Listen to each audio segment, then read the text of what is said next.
হ্যাঁ, আমারে অনেক ভালোবাসে, আমিও তারে অনেক ভালোবাসি। ওর ভিতরে আমি নিজে কুড়াল মারলাম, নিজে জবাই করে দিলাম নিজের ভাই। সামাজিক যোগাযোগ মাধ্যমে এখন সবচেয়ে আলোচিত নাম রিপন মিয়া, যিনি এক সময় কাঠমিস্ত্রি ছিলেন আর আজ রাতারাতি হয়ে উঠেছেন জনপ্রিয় কন্টেন্ট ক্রিয়েটর।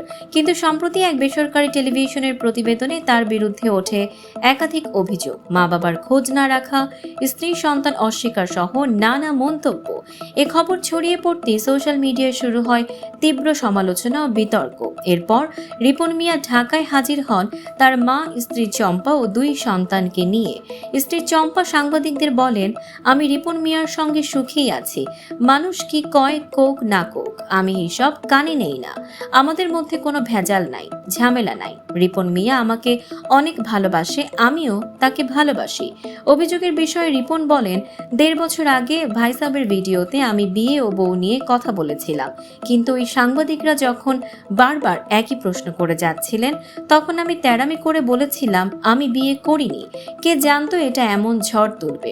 এদিকে রিপন মিয়ার স্ত্রীও রিপনের সঙ্গে সুর মেলান, বলেন অনুমতি ছাড়াই সাংবাদিক জোর করে তার ঘরে ঢুকে যায়, এরপর উল্টোপাল্টা প্রশ্ন করে। তবে সামাজিক মাধ্যমে অনেকেই রিপন মিয়ার স্ত্রীর বক্তব্যকে শেখানো বক্তব্য বলে মন্তব্য করছেন।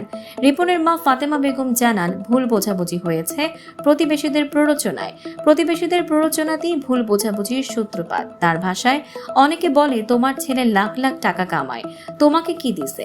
আমি ভাবছিলাম সাংবাদিকরা আইসা আমাদের সাহায্য করতে, বুঝি নাই তারা উল্টা আমাদের বিপদে ফেলবে, লোভে পড়ে আমার ছেলেকে কষ্ট দিছি।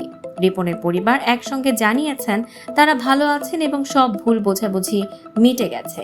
এই ঘটনায় নেটিজেনদের মধ্যে এখন নতুন করে আলোচনা। ভালোবাসা ও পরিবারের পাশে দাঁড়ানোই রিপন মিয়ার সত্যিকারের ভাইরাল গল্প।